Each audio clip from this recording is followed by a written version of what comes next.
Bonjour à tous et à toutes. J'ai pas eu l'occasion de saluer tout le monde ce matin. C'est réjouissant parce qu'on est de plus en plus nombreux et c'est chouette.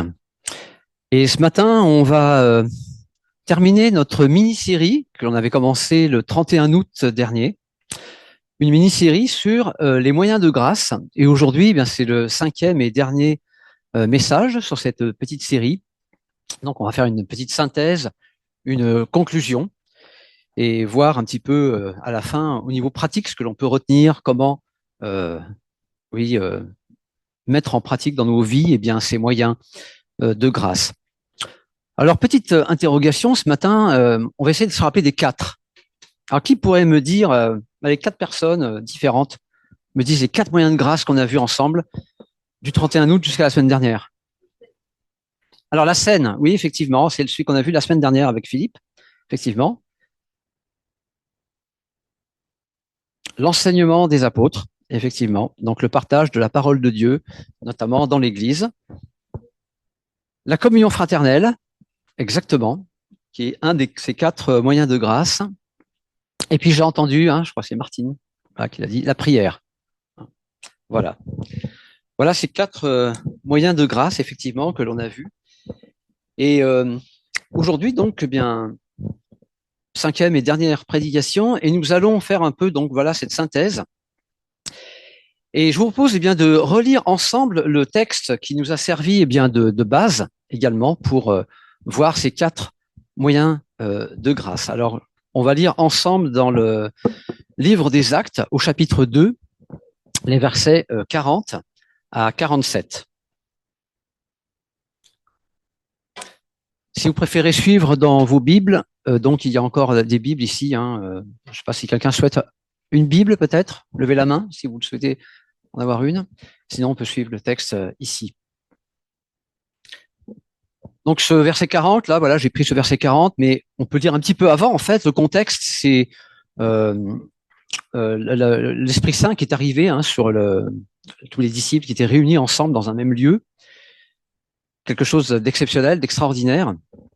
Et puis, il va y avoir évidemment une surprise, les gens vont être surpris, vont être étonnés, et Pierre va en profiter pour apporter une prédication où il va présenter le Seigneur Jésus, bien évidemment.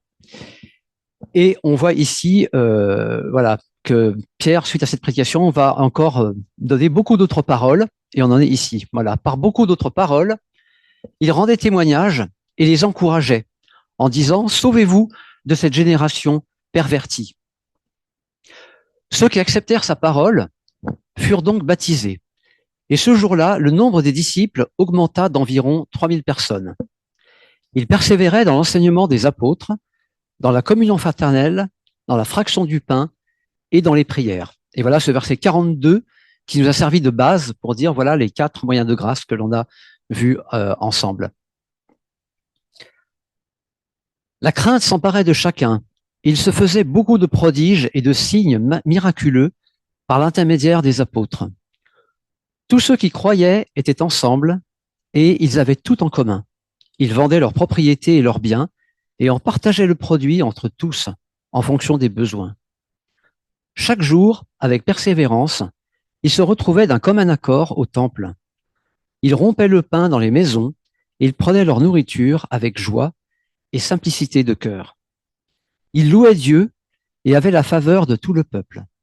Et le Seigneur ajoutait chaque jour à l'Église ceux qui étaient sauvés. Voilà ce passage magnifique. Merci Seigneur pour ta parole. Merci Seigneur de nous guider maintenant ensemble dans nos réflexions, dans ce partage. Merci Père Céleste. Amen. Un passage donc magnifique avec donc ce verset 42 avec ces quatre moyens de grâce, donc la parole de Dieu partagée notamment dans l'Église, la communion fraternelle, la prière, la louange commune et enfin la scène, le partage du repas du Seigneur que l'on vient de prendre ensemble maintenant.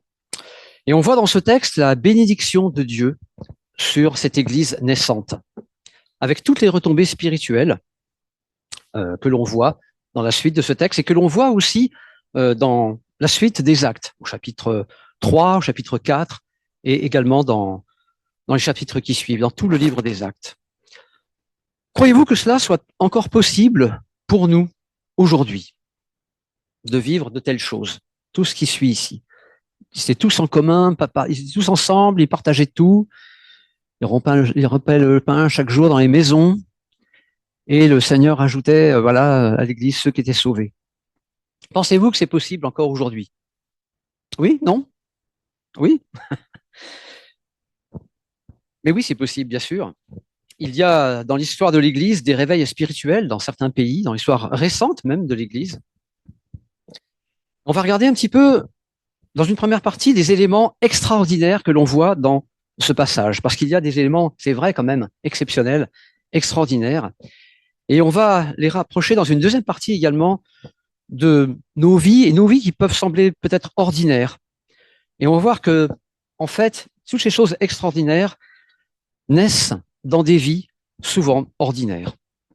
Et puis dans une troisième partie, on essaiera de tirer des conclusions et de voir d'une manière pratique ce que l'on peut retenir de tout cela et comment, oui, mettre en pratique ces moyens de grâce dans nos vies. Alors tout d'abord, des choses extraordinaires. Que voyons-nous dans ce passage? Alors si l'on regarde le point de départ, je le disais tout à l'heure, on voit au début de ce chapitre 2 un événement déclencheur. C'est la venue du Saint-Esprit, de manière visible, de manière exceptionnelle, avec ces langues inconnues également que les hommes se sont mis à parler. Alors il y a eu un grand étonnement, bien évidemment, et puis Pierre, suite à cela, a annoncé, a fait cette prédication et a annoncé le Seigneur Jésus. Il a annoncé la bonne nouvelle de Jésus-Christ qui est né sur cette terre, de l'œuvre qu'il a accomplie, de l'œuvre sur la croix également, et puis sa résurrection. Les auditeurs eurent le cœur vivement touché. On voit cela au verset 37 qui précède un petit peu. Et donc Pierre a pu apporter cette prédication suite à ces cœurs touchés et ces hommes qui ont dit mais que ferons-nous maintenant? Au verset 41, ici dans notre passage, on voit 3000 personnes qui sont baptisées après avoir accepté Jésus dans leur vie. 3000 personnes, 10% de la population de Villefranche. Rendez-vous compte.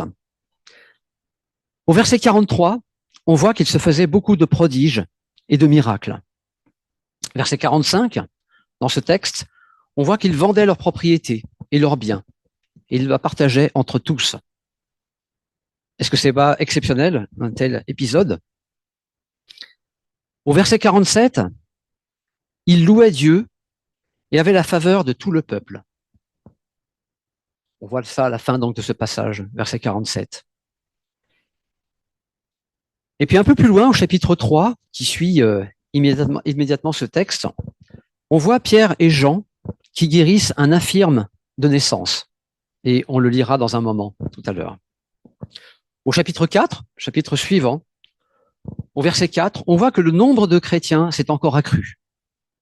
Si vous prenez vos Bibles, vous tournez 2-3 pages, au verset 4, vous verrez que le nombre de chrétiens atteint cette fois-ci 5000 hommes. 5000 d'entre eux, c'est-à-dire, en comptant les épouses et les enfants, à peu près la moitié de la population de Villefranche, cette fois-ci. Incroyable, hallucinant, quelque chose vraiment d'extraordinaire. Nous aimerions voir de telles choses, n'est-ce pas? Mais il faut se rappeler aussi, en lisant ce passage, du contexte. Un contexte historique, un contexte géographique également. Historique parce que Dieu a disposé à ce moment-là de l'Église, Dieu a tout disposé pour que l'Évangile se répande rapidement et avec puissance. L'Église a littéralement explosé à partir d'un petit groupe de témoins qui ont vu Jésus à l'œuvre, puis d'un autre groupe un peu plus étoffé qui ont vu Jésus remonter au ciel lors de l'ascension. Et ici, les apôtres apportent la parole suite à des miracles et le Seigneur appuie leur témoignage par de nombreux prodiges. Contexte géographique également, puisque on est dans une toute petite région du monde, dans cette région là-bas vers la Palestine, toute petite région à partir de laquelle eh bien, l'évangile va se répandre sur la surface du globe terrestre. Mais il faut aussi remarquer qu'au fil de ces chapitres du livre des Actes, les signes miraculeux vont commencer à se raréfier et vont devenir de moins en moins fréquents. Ceci dit, les prodiges et miracles existent encore aujourd'hui même. On l'a dit tout à l'heure. Est-ce que c'est possible? Oui. Les miracles existent encore car notre Dieu est grand. Il peut tout. Il est un Dieu prodigieux. Sommes-nous d'accord avec cela? Et précisément, les signes miraculeux accompagnent bien souvent des missionnaires, des témoins de Christ dans des régions du monde non encore atteintes par l'Évangile.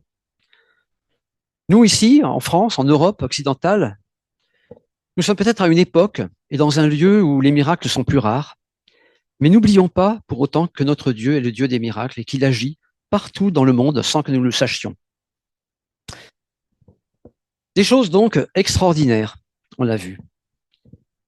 Mais aussi et surtout, le plus grand des miracles n'est-il pas celui d'une âme qui se tourne vers Jésus?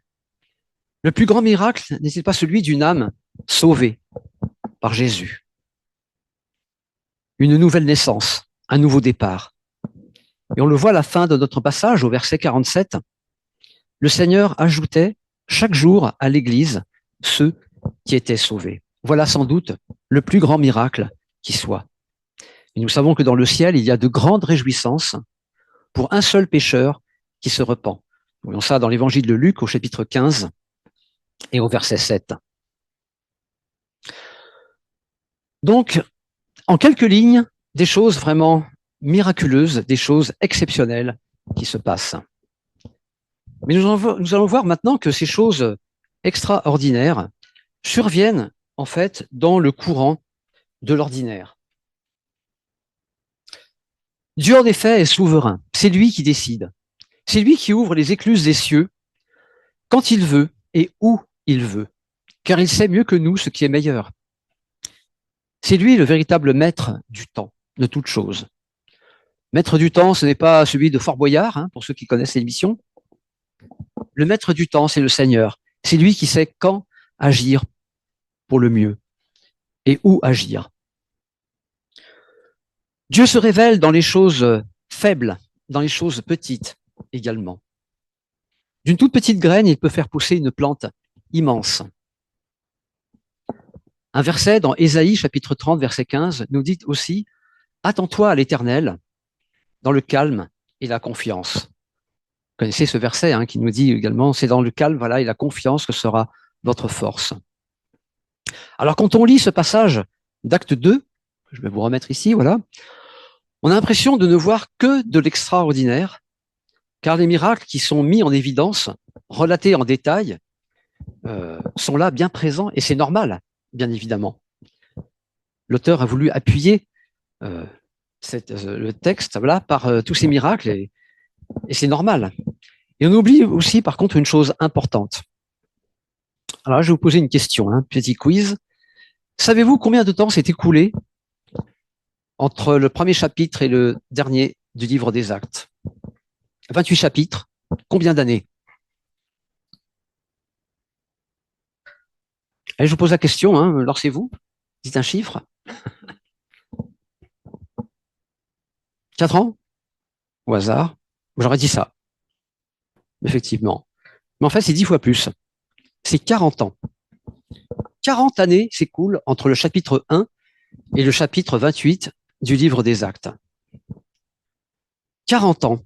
Et les miracles qui sont contenus ici ne concernent principalement que les 2-3 premières années. Ensuite, les miracles vont devenir beaucoup plus rares. Mais il n'empêche que pendant ces 40 années, l'évangile va se répandre. Il va se répandre à partir d'hommes et de femmes qui vont vivre des vies finalement toutes simples. L'Église va se répandre à travers des chrétiens ordinaires, à travers des vies simples, à travers des témoins bien fragiles, et on verra aussi dans la suite des actes et dans la suite de l'Église, hein, dans les évangiles, dans les épîtres, pardon, une chose aussi vraiment particulière qui caractérise ces témoins fragiles peut-être, mais ils ont ces témoins quelque chose de particulier, c'est la persévérance. C'est en effet le mot qui revient maintes fois dans ce livre et dans la suite. Et là, dans notre passage, ce mot va revenir à 2 reprises. Il persévérait dans l'enseignement des apôtres, verset 42 tout d'abord, dans la communion fraternelle, dans la fraction du pain et dans les prières. Et puis au verset 46, chaque jour, avec persévérance, il se retrouvait d'un commun accord au temple. La persévérance, voilà ce qui devrait caractériser en tout premier lieu le chrétien. Voilà ce qui devrait nous caractériser. Des moyens de grâce ordinaires, des gestes simples, par des hommes et des femmes persévérants. Et on va voir un exemple d'un autre miracle qui va survenir au chapitre 3, le chapitre qui suit juste notre passage là, qui se terminait avec le verset 47. Voilà le début du chapitre suivant, chapitre 3. On va le lire ensemble. Pierre et Jean. Pierre et Jean montaient au temple ensemble à l'heure de la prière. C'était la 9e heure. Il y avait un homme boiteux de naissance qu'on portait et qu'on plaçait tous les jours à la porte du temple, appelé la Belle, pour qu'il demandât l'aumône à ceux qui entraient dans le temple. Cet homme, voyant Pierre et Jean qui allaient y entrer, leur demanda l'aumône. Pierre, de même que Jean, fixa les yeux sur lui et dit « Regarde-nous ». Il les regardait attentivement, s'attendant à recevoir d'eux quelque chose. Alors Pierre lui dit « Je n'ai ni argent ni or, mais ce que j'ai, je te le donne au nom de Jésus-Christ de Nazareth. Lève-toi et marche. » Et le prenant par la main droite, il le fit lever. Au même instant, ses pieds et ses chevilles devinrent fermes. D'un saut, il fut debout, il se mit à marcher, il entra avec eux dans le temple, marchant, sautant et louant Dieu. Tout le monde le vit marchant et louant Dieu.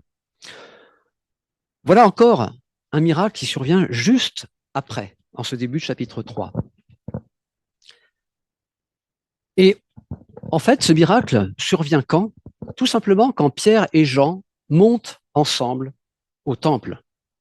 Quelque chose de tout simple. Ils croisent un boiteux et l'Esprit Saint leur indique, voilà, une démarche, voilà, ils portent les yeux sur lui et puis ils accomplissent ce miracle, ou plutôt Dieu accomplit ce miracle par leur intermédiaire. Mais au départ, on voit Pierre et Jean qui montent ensemble au temple, comme ils le faisaient régulièrement. Comme nous pouvons le faire lorsque nous venons ici, le dimanche matin, au culte. Et on peut venir au culte en disant, mais que va faire le Seigneur aujourd'hui? Parce que le Seigneur agit. Le Seigneur agit dans nos vies. Il agit dans l'Église, collectivement également. Alors je me pose cette question, suis-je moi aussi si persévérant que cela? Est-ce que j'accomplis des choses toutes simples dans ma vie avec fidélité? La tendance actuelle n'est-elle pas la recherche de l'extraordinaire? Ne prend-on pas la persévérance parfois pour une routine devenue un peu ennuyeuse? Et on recherche plutôt à ce qui frappe les yeux? Sur Internet, par exemple, on prône des choses nouvelles, celles qui sortent de l'ordinaire, justement, celles qui attirent. Les réseaux sociaux foisonnent de spectaculaire, cherchant à attirer toujours plus par ce biais-là. La responsabilité du chrétien, aujourd'hui, est laquelle? Celle de grandir spirituellement. Sommes-nous d'accord avec ça? On ne veut pas rester des bébés spirituels. Je ne sais pas si vous vous rappelez, il y a 15 jours, je crois, le message de JD avec cette photo qu'il nous avait mis, cette image d'un homme qui était assis dans une chaise haute et qui avait un biberon à la main. Nous sommes appelés à prendre une nourriture plus solide. Nous sommes appelés à grandir en Christ. À moins que vous ne vous complaisiez en bébé. Et grandir, cela, eh bien, prend du temps. Alors, une image, une fleur, par exemple, ou une plante, pousse progressivement, chaque jour, en l'exposant à la lumière, en l'arrosant. On ne la fait pas grandir en tirant dessus, en voulant brusquer les choses, en voulant aller plus vite. Mais on attend avec patience sa croissance, qui progresse chaque jour, lentement mais sûrement. Dans nos vies, Dieu agit de la même manière et nous fait grandir par ses moyens de grâce que nous avons évoqués donc ces 4 dernières semaines. Ceci dit, il y a parfois des événements marquants dans chacune de nos vies. Il y a des moments de grâce où Dieu agit d'une manière extraordinaire. Ce n'est pas à négliger, bien sûr, et même nous devons garder en mémoire ces grâces particulières que le Seigneur nous accorde.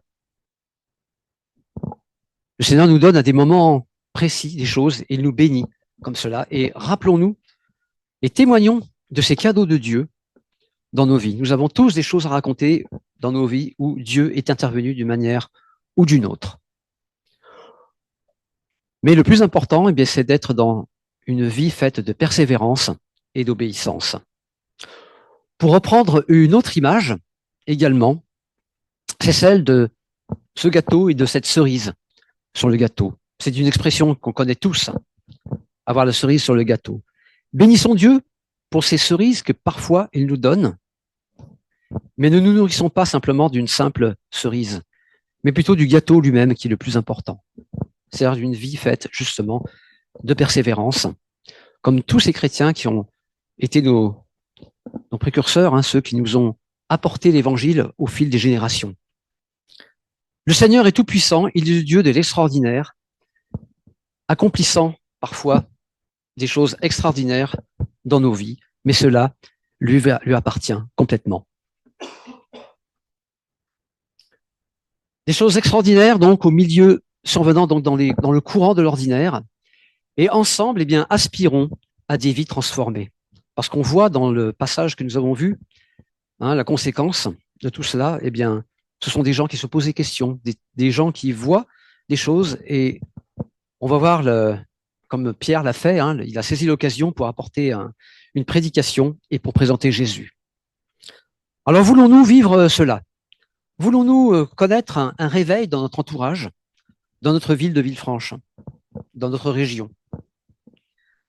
Alors ces moyens de grâce sont là, devant nous, on les a vus. Il faut bien sûr se nourrir de la parole de Dieu, en être individuellement vraiment imprégné, la connaître, et ça permettra d'éviter bien des erreurs, bien des écueils, également lorsque l'on connaît la parole de Dieu, lorsqu'on s'en nourrit, lorsqu'on la connaît par cœur. Et merci Jean-Pierre pour ce témoignage aussi de cette dame de 102 ans, de votre famille, si j'ai bien compris, qui, lorsqu'on commence un passage de l'Écriture, le récite en même temps qu'on le lit. C'est vraiment un privilège d'avoir la parole de Dieu, et c'est un privilège encore plus grand de la connaître, de la méditer, de l'apprendre par cœur, d'apprendre des passages par cœur.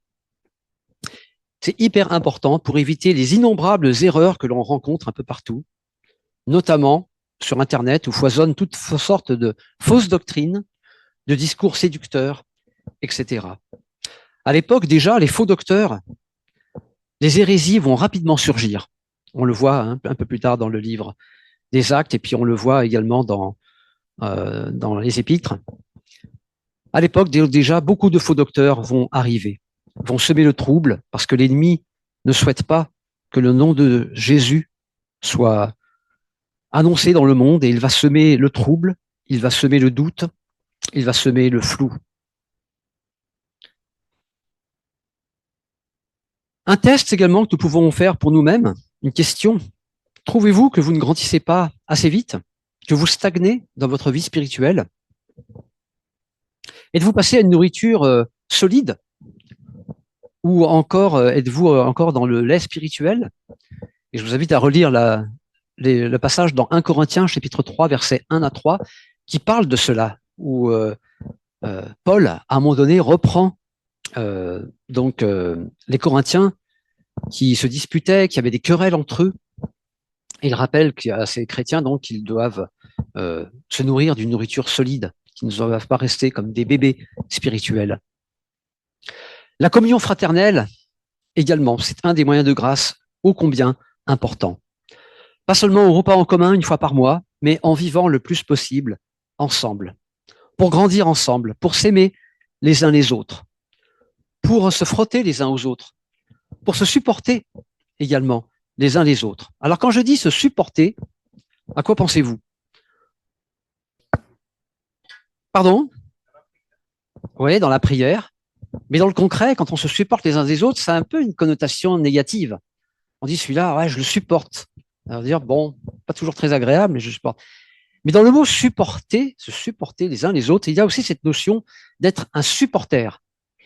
Et là, je fais appel à tous ceux qui aiment bien le sport, et je vois certains qui sourient. C'est pas notre fort, nous, Français. On sait qu'on est un peuple de râleurs. On est un peuple qui aime bien critiquer. Et on est très fort là-dedans. On est très critique. Et moi-même, je me rends compte, on est souvent dans la critique. Et je me dis, mais essayons, au-delà de se supporter les uns les autres, d'être des supporters les uns des autres, de s'encourager, de se mettre à la place de l'autre, d'aimer l'autre, et de chasser au loin la susceptibilité, les remarques peut-être un peu désagréables qu'on peut entendre ou qu'on interprète des fois mal. Oui, cessons tout cela. Aimons-nous les uns les autres, et dans la communion fraternelle, eh bien, soyons vraiment des supporters les uns des autres. Prier et louer ensemble le Seigneur. Tout cela implique une persévérance, une régularité. Ne soyons pas de ceux qui abandonnent l'assemblée, de ceux qui vivent l'Église à mi-temps, ou qui ne viennent que quand cela colle avec leur calendrier, quand cela leur chante. Non, soyons réguliers et persévérants. Et puis, il y a quelque chose d'important également dans le texte que nous avons lu dans notre passage. C'est la joie et la simplicité de cœur. Voilà, je l'ai mis en rouge ici. Ils étaient tous ensemble, ils étaient dans les maisons, ils rompaient le pain dans les maisons et prenaient leur nourriture avec joie et simplicité de cœur. Combien c'est important aujourd'hui. Nous savons que nous sommes compliqués. La Bible le dit, le cœur de l'homme est tortueux par-dessus tout. Mais là, on voit qu'il y a la joie, il y a une simplicité de cœur. Alors, autre chose, peut-être êtes-vous attiré par l'un ou l'autre de ces moyens de grâce, au détriment peut-être d'un autre. Alors, une suggestion. Quel est mon point faible? Peut-être suis-je dans mon coin, trop éloigné d'une véritable communion fraternelle. Peut-être que je ne suis pas très fort là-dedans. Peut-être suis-je timide. Peut-être je me trouve mieux chez moi. Alors, travaille dessus. Cherche pourquoi tu n'es pas dans cette communion véritable. Prie pour cela. Peut-être pardonne. Fuis la susceptibilité, comme je le disais à l'instant. Aime l'autre plus que toi. Peut-être que pour un autre, la faiblesse sera peut-être de ne pas assez lire la Bible, de ne pas être assez imprégné de la parole de Dieu, comme on le disait tout à l'heure. Tu ne te nourris pas assez? Alors prends l'engagement devant le Seigneur d'être plus sérieux, plus persévérant et de lire ta Bible plus régulièrement. Ton cœur est touché ce matin, un peu comme ces gens-là qui, suite à la prédication de Pierre, ont eu le cœur vivement touché et qui ont dit « Que ferons-nous » Alors, si le Seigneur touche ton cœur ce matin, eh bien, décide effectivement d'être plus régulier dans la lecture de la parole de Dieu. Chacun verra là où il est un peu faible, et là, il doit faire des progrès. Alors, à l'aide de ces moyens de grâce, oui, nous pouvons être bénis dans cette vie de persévérance. Désirons tendre vers la stature parfaite de Jésus-Christ, parce que c'est à cela que nous sommes appelés. Décidons de nous aimer les uns les autres, de vivre une vraie communion fraternelle. Et on le voit dans notre passage également, la conséquence, eh bien, c'est un témoignage de l'Église tout entière. Et le témoignage de l'Église, eh bien, s'en trouvera boosté en quelque sorte. Regardez ce qui se passe dans notre passage au verset 47. Trouvant grâce auprès de tout le peuple. C'est en voyant vivre les chrétiens dans l'amour que ceux qui nous entourent seront touchés et qu'ils se poseront des questions, à partir desquelles eh bien, nous pourrons leur apporter, tout comme Pierre l'a fait, la bonne nouvelle de Jésus-Christ. Apporter un témoignage et en pensant aussi et en nous rappelant que dans tout témoignage ou dans toute prédication, Christ doit rester au centre. Christ doit rester au centre de toute prédication et de tout témoignage. Alors, désirez-vous grandir spirituellement devenir de plus en plus semblables à Jésus? Est-ce que nous désirons ensemble tendre vers cela? Alors vivons et abusons de ces moyens de grâce que le Seigneur met à notre disposition.